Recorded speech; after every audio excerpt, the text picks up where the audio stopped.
Veliki pozdrav svima, ja sam Sarpi, vi ste na kanalu Sarpi TV i želim da vam pokažem drugi način prebacivanja podataka sa starog na novi telefon. Znači stari telefon je Pixel 9a, to je ovaj ovdje, novi telefon je Motorola Edge 50 Neo, nabavio sam je po treći put, izgleda treća sreća. Sada ćemo da upalimo ovu Motorolicu.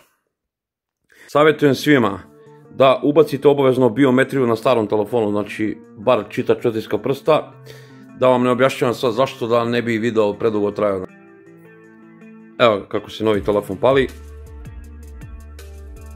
Evo pogledajte. Najbolje je kad imate na primjer dva ista telefona iz istog brenda, na primjer dva Samsunga, kad imate, oni imaju svoje aplikacije za prebacivanje, dva Xiaomija, dva Oppa, dva Realmija, nebitno, znači ovo su dva različita potpuno brenda, ali sa sličnim Androidom, znači Google Pixel i Motorola. Evo pogledajte. Ja sam u početku ispreskakao odabir jezika i zemlju, tako da imate ovakvu opciju kod podešavanja gdje vas on pita da li prebacujete na Android uređaj ili na iPhone. I mi ćemo da idemo ovako na Android. Dobijemo ovako jedan QR kod koji ćemo sada skeniramo sa ovim mojim Pixelom. Ako nemate QR kod skener na samom uređaju, nema veze, imate aplikaciju za prebacivanje, na primjer ShareMe za Xiaomi, neku sličnu aplikaciju za samo prebacivanje, tamo imate ugrađeni QR kod skener. Sada ćemo da ovako skeniramo ovaj kod sa mojim Google Pixelom. Ovdje sam dobio opciju Open. Sada mi on traži da uključim Bluetooth na Google Pixelu, znači sada ćemo to da ispratimo sve, uključit ćemo Bluetooth.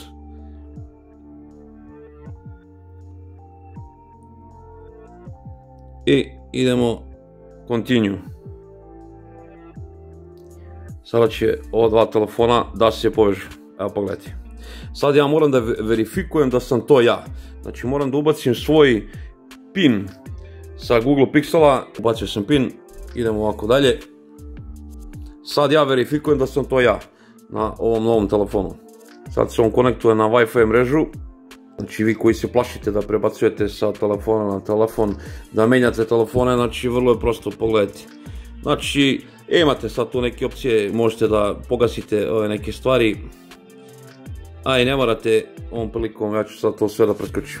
To je manje bitno. Evo pogledajte, znači ovdje se ništa ne dešava. Motorolica nešto radi.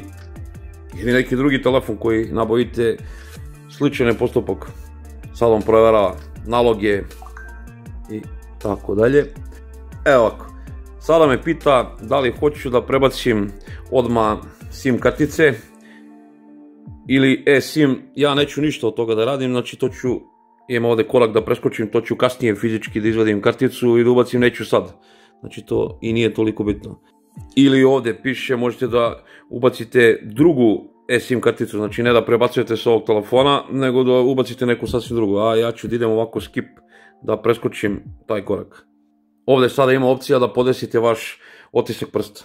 Sada ću ja to odmah da uradim, mada možete i da preskočite, ali ja ću to odmah da uradim. Idemo ovako, ovo ovdje i skeniramo otisak prsta. Da treba da, kao što nam ovdje pokazuje, pritiskamo otisak prsta, dok on to lepo ne učita, ovako sa svih strana. Možete malo i da pomerite prst slobodno.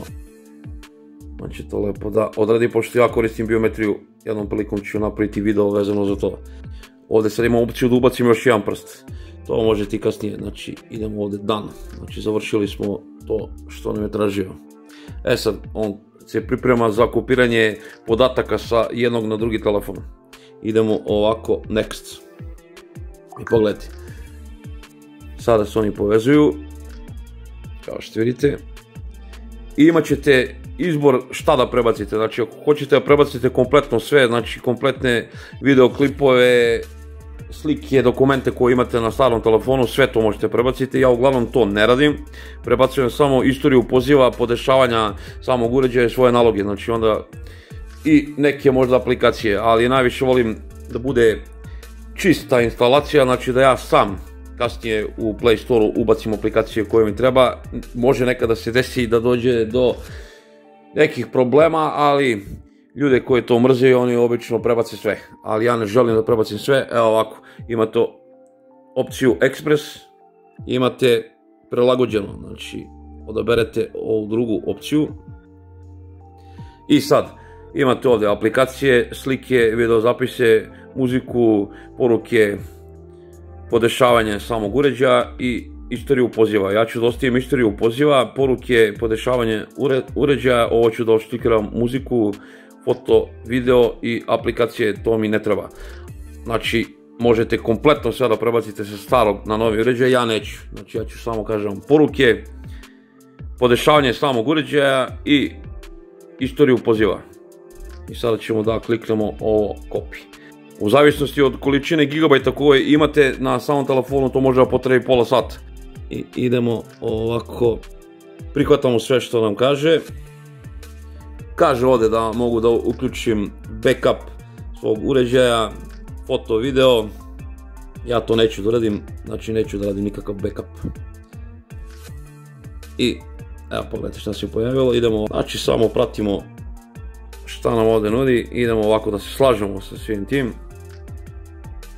Sad podešavanje ovog Google asistenta, ja to obično preskočim zato što ga ni ne koristim, jer on radi samo na engleskom jeziku, pošto ja ne koristim engleski jezik kao svoj primarni jezik, to meni nije ni bitno, koristit ćemo Gemini.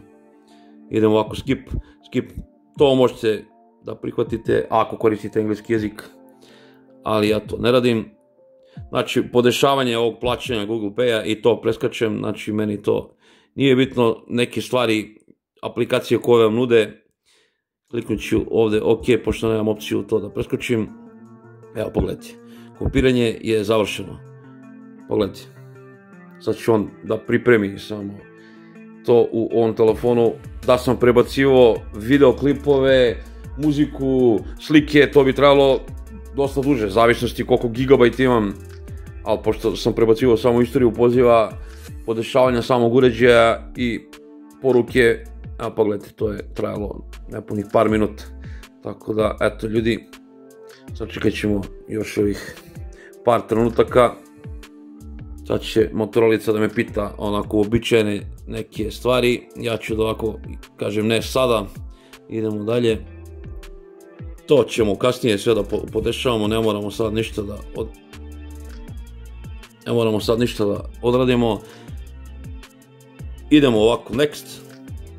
Znači sve drugo možete da podesite, znači ovdje imate ove virtualne tastere, ja to naravno ne koristim u 2025. godini. Odabrat ću geste i idemo dalje. Pita vas za temu, light, dark ili tranzicija, ja ću da odaberem ovu tranziciju da on sam menja od doba dana i kaže ovako hello moto, finish, završeno sve. Sad ćemo da vidimo da li imamo istoriju poziva. Evo pogledajte, tu mi je imenik, tu su mi porukice, tako da sam uspeo sve da obavim. On instalira neke svoje aplikacije. Tako da smo izvršili kompletan transfer, ono što sam ja želeo sa starog na novi telefon. Sada ću uglavnom da uzem iglicu za vađenje SIM-a, da prebacim moju SIM karticu u ovaj telefon. A kod prebacivanja eSIM kartice morate prvo da obrišete SIM karticu na starom uređaju i onda ponovo da je ubacite na novi uređaj.